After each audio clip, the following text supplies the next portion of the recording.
So I just finished up building the panel and wiring up to a Leo Bodnard board, and I gotta say I'm really falling in love with this. I've been thinking about making these two switches up here, two buttons, momentary switches, and to spray painting them black like I did with these buttons right here. They're the same ones, they're green under the black spray paint, matte black. But basically what I did is took off they can just pop out and just spray paint the matte black. It looks better. But I gotta say I'm really loving it. You can look through here. Let me turn on some of the light. There you go. There's the board itself. I hot glued it. But basically they're M3 bolts that's being held, that's holding the bottom panel in place, give it some more rigidity. The wiring isn't too crazy. I don't have anything I want to make this a lot shorter to drop down, because you can see there's a lot of space under this, but I'm thinking that might be just fine. I do want to make this enclosed and keep it closed up because it'll look better. But I think this kind of looks cool right now, but I don't know, in the future I'll probably change it up. But so far right now it looks really good. I really love how the way it turned out. Let me turn off this light. I know it's been a while since I've made a video and posted it on the channel. I've been working on like flight sim stuff and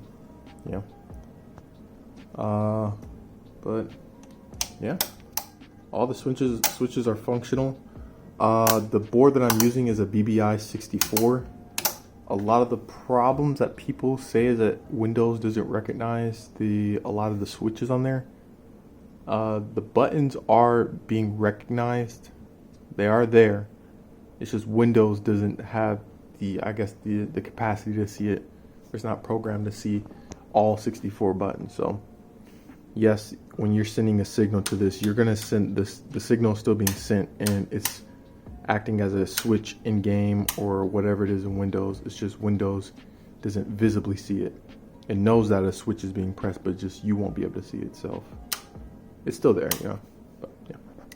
As far as the mounts go, I built these mounts myself. Yeah. I have one more panel to make. One on one side.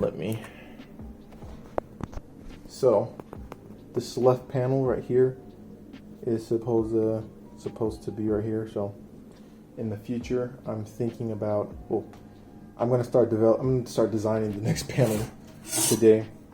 Here's the sheet of metal that I'm gonna be using. It's a 16 gauge, and it's the same size as this. It's basically just gonna sit parallel to this, so just like that. I was thinking about doing like this, but I was like, nah, that doesn't look right. I do like how it turns out. Like it'll look like this. It'll look really good. As far as the board that I'm going to be using, I'm going to be using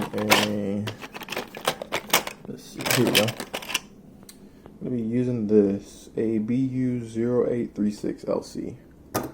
Not going to be using a lot of switches. So, what is it? I can use all these pins as switches and stuff.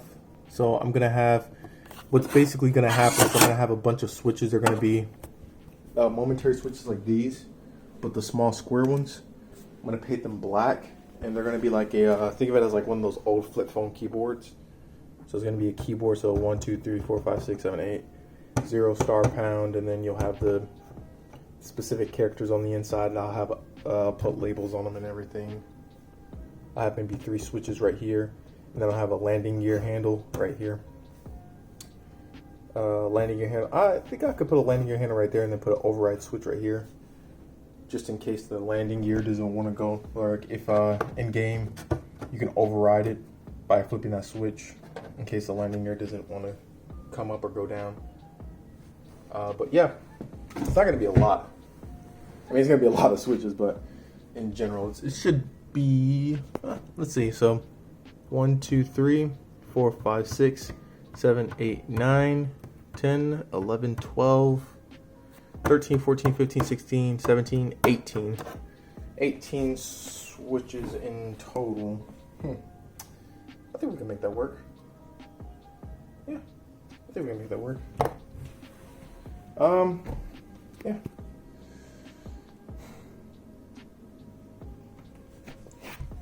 Just kind of thinking now, because let's see. So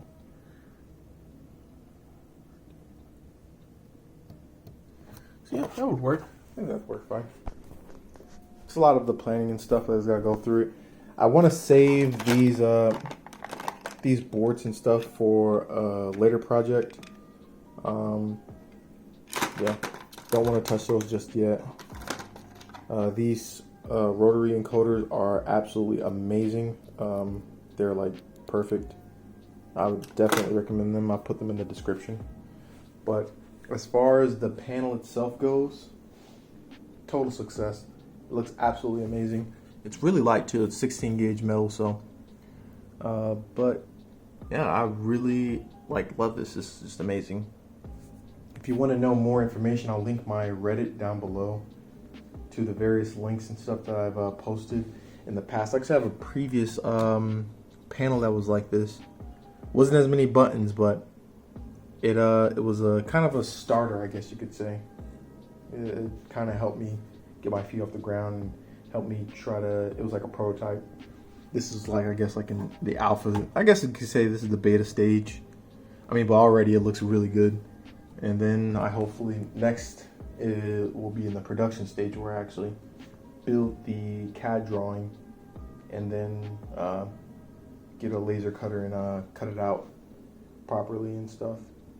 There's some small imperfections on the metal itself, like tiny little places where it doesn't line up exactly. But in total, it looks really good. But yeah. Thank you guys for watching the video. It really means a lot. If you enjoyed the video, please like and subscribe if you already haven't. Didn't like the video, you know what to do. Well, I guess this is it. I'll see you in the next one.